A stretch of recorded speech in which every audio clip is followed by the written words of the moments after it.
ஏராளமான காய்கறிகள் நமக்கு கிடைச்சா கூட, ஒரு சில காய்கறிகள நம்ம ஒதுக்கிடுவோம்.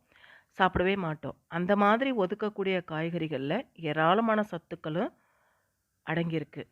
அந்த வகையில இன்னைக்கு நம்ம பீர்க்கங்காயில என்னெல்லாம் சத்துக்கள் இருக்கு? பீர்க்கங்காய் சாப்பிடுறதுனால என்ன பயன்கள் இருக்கு? அப்படிங்கிறது தான் பார்க்க போறோம். நம்மளுடைய சேனல சப்ஸ்கிரைப் பண்ணாம பார்க்குறவங்க, சப்ஸ்கிரைப் பண்ணிட்டு பாருங்க. பக்கத்துல இருக்க பெல் ஐகான கிளிக் பண்ணிக்கோங்க. அப்பதான் அடுத்தடுத்து புது வீடியோஸ் உங்களுக்கு நோட்டிஃபிகேஷன்ல வரும். பீர்க்கங்காயில ஏராளமான ஊட்டச்சத்துக்கள் அடங்கியிருக்கு. என்னெல்லாம் சத்துக்கள் இருக்குன்னு பார்த்துடலாம். கால்சியம், இரும்புச்சத்து, புரோட்டீனு, தயாமின், வைட்டமின் சி, இரும்புச்சத்து இது போல ஏராளமான சத்துக்கள் அடங்கியிருக்கு இந்த பீர்க்கங்காயில. இதோட கூடுதலாக ஜிங்க்கு, மக்னீசியம், ரிபோஃப்ளவின் போன்ற ஊட்டச்சத்துக்களும் அடங்கியிருக்கு. இது போல ஏராளமான ஊட்டச்சத்துக்கள் அடங்கியிருக்கிற இந்த பீர்க்கங்காய நம்ம உணவுலேருந்து ஒதுக்காம சாப்பிட்றதுனால கிடைக்கிற ஆரோக்கிய நன்மைகள் என்ன அப்படிங்கிறத பார்த்துடலாம்.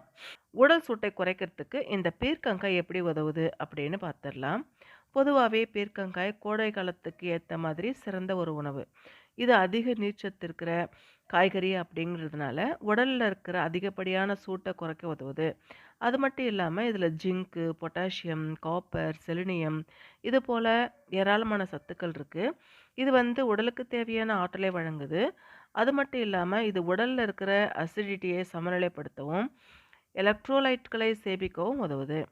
உடல் எடையை குறைக்கிறதுக்கு இந்த பீர்க்கங்காய் எப்படி உதவுது அப்படின்னு பார்த்துடலாம். பீர்க்கங்காய் நார்ச்சத்துக்களால் நிறைஞ்ச ஒரு உணவு. நீர்ச்சத்து அதிகம் இருக்கிறதுனால இது நீண்ட நேரம் வயிறு நிரம்பிய ஒரு உணர்வை கொடுக்கும். அதனால உடல் எடையை குறைக்கணும் அப்படின்னு நினைக்கிறவங்க இதை எடுத்துக்கலாம். பொதுவாகவே நீர்ச்சத்துக்கள் நிறைஞ்ச காய்கறிகள் உடல் எடையை குறைக்கிறதுல ரொம்பவே உதவியாக இருக்குது. அதுலேயும் பீர்க்கங்காய் நார்ச்சத்துக்கள் மற்றும் நீர்ச்சத்துக்களால் நிறைஞ்ச ஒரு உணவு. இதனால் உடல் எடை குறைக்கணும் அப்படின்னு நினைக்கிறவங்க இந்த பீர்க்கங்காயை அடிக்கடி உணவில் சேர்த்துக்கலாம். வீக்கத்தை குறைக்கிறதுக்கு இந்த பீர்க்கங்காய் எப்படி உதவுது அப்படின்னு பார்த்துடலாம். பீர்க்கங்காயுடைய இலைகள் உடலில் வீக்கத்தை குறைக்க உதவுது. பீர்க்கங்காயுடைய இலைகளை வீக்கம் இருக்கிற இடத்துல அரைச்சி நம்ம தடவினோன்னா நல்ல பலனை கொடுக்கும். இது உடலுக்கும் இருக்கிற வீக்கத்தை குறைக்க உதவுது. இந்த பீர்க்கங்காய் சாப்பிட்றதுனால இருமலை போக்கி சுவாச மண்டலத்தில் இருக்கிற வீக்கத்தை சரி செய்யவும் உதவுது. சரும ஆரோக்கியத்தை மேம்படுத்துறதுக்கு இந்த பீர்க்கங்காய் எப்படி உதவுது பார்த்துடலாமா? பீர்க்கங்காயில் இருக்கிற வைட்டமின் ஏ, சி, ஆன்டி ஆக்சிடென்ட்கள் போன்ற சத்துக்கள் நிறைஞ்சிருக்கு. நம்மளுடைய ரத்தத்தில் இருக்கிற கழிவுகளை நீக்கி ரத்தத்தை சுத்தப்படுத்துறதுக்கு இந்த பீர்க்கங்காய் ரொம்பவே உதவுது. நம்ம அன்றாட உணவில் பீர்க்கங்காய் சேர்த்துக்கிறது சரும செல்களுக்கு ரத்த ஓட்டத்தை அதிகரிக்க செய்யுது. நம்மளுடைய அன்றாட உணவில் பீர்க்கங்காயை நம்ம சேர்த்துக்கிறதுனால நம்மளுடைய ஸ்கின் நல்ல ஷைனிங் ஆகும்.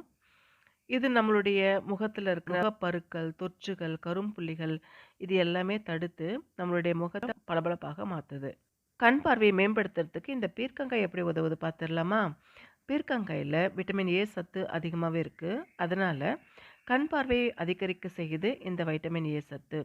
அது மட்டும் இல்லாமல் கண் பார்வை திறனை நன்றாக வைக்கவும் உதவுது. இது தவிர கண்களில் ஏற்படுகின்ற மங்கலான பார்வை போன்ற குறைகளை போக்குது. நீரிழிவு நோயை குணப்படுத்துறதுக்கு இந்த பீர்க்கங்காய் எப்படி உதவுதுன்னு பார்த்துடலாம். பீர்க்கங்காயில் கலோரிகள் குறைந்த அளவில் நிறைஞ்சிருக்கு. அது மட்டும் இல்லாமல் இதில் அதிக அளவு ஆன்டி ஆக்சிடென்ட்கள் இருக்குது. அதனால் நீரிழிவு நோய் இருக்கிறவங்க இதை அடிக்கடி உணவில் சேர்த்துக்கலாம். இதில் இருக்கிற ஐபோகிளைசெமிக் அப்படிங்கிற பண்புகள் ரத்தத்தில் இருக்கிற சர்க்கரையுடைய அளவை குறைக்கிறதுக்கு உதவுது. கல்லீரலுடைய இயக்கத்தை பாதுகாக்கிறதுக்கு இந்த பீர்க்கங்காய் எப்படி உதவுதுன்னு பார்த்துடலாம். இரத்த சுத்திகரிப்பில் பீர்க்கங்காய் முக்கியமான பங்கு வகிக்குது. அதன்படி ரத்தத்தில் இருக்கிற கழிவுகளையும் மது குடிக்கிறதுனால ஏற்படுகின்ற அசுத்தங்கள் மற்றும் செரிக்காத உணவுகள் இது எல்லாத்தையுமே வெளியேற்றுறதுக்கு இந்த பீர்க்கங்காய் உதவுது. இதனால் கல்லீரல் ஆரோக்கியம் ஏற்படுது. பித்தப்பை நல்லா செயல்படுறதுக்கு உதவுது. கல்லீரலில் இருந்து சுரக்கிற ஒரு வகையான திரவமான பித்தம் கொழுப்பை உடைக்க உதவுது. இதன் மூலமாக கல்லீரல் ஏற்படுகின்ற மஞ்சள் காமாலை உள்ளிட்ட மற்ற தொற்றுகளை ஏற்படாமல் தடுத்து நிறுத்துது இந்த பீர்க்கங்காய். நோய் எதிர்ப்பு சக்தியை அதிகரிக்கிறதுக்கு இந்த பீர்க்கங்காய் எப்படி உதவுதுன்னு பார்த்துடலாம். உடல் உறுப்புகளான கண்ணு, வயிறு, கல்லீரல், சிறுநீரக தொற்றுகள் இது போன்ற நோய்கள் ஏற்படுறதுக்கு முக்கியமான காரணமா இருக்கிறது உடல்ல நோய் எதிர்ப்பு சக்தி கம்மியா இருக்கிறதுனால தான். இதுக்கு பீர்க்கங்காய் ஒரு சிறந்த தேர்வா அமையுது. பீர்க்கங்காயில இருக்கிற வைட்டமின் சி, இரும்பு, ஜிங்கு, மக்னீசியம், ரிபோஃப்ளவின், தியாமின் போன்ற சத்துக்கள் வீக்கத்தை குறைச்சி உடலுக்கு தேவையான நோய் எதிர்ப்பு சக்தியை கொடுக்குது. பீர்க்கங்காய் சாப்பிட்றதுனால உடல் ஆரோக்கியத்திற்கு இது போன்ற பல்வேறு நன்மைகள் கொடுக்குது. அதனால எப்பெல்லாம் பீர்க்கங்காய் நமக்கு கிடைக்குதோ அப்பெல்லாம் நம்ம உணவுல பீர்க்கங்காய் சேர்த்துக்கிறது ரொம்பவே நல்லது. இது வரைக்கும் பீர்க்கங்காயில என்னெல்லாம் சத்துக்கள் இருக்கு, பீர்க்கங்காய் சாப்பிட்றதுனால நமக்கு என்ன பயன்கள் கிடைக்குது அப்படிங்கிறத பார்த்துருக்கோம்.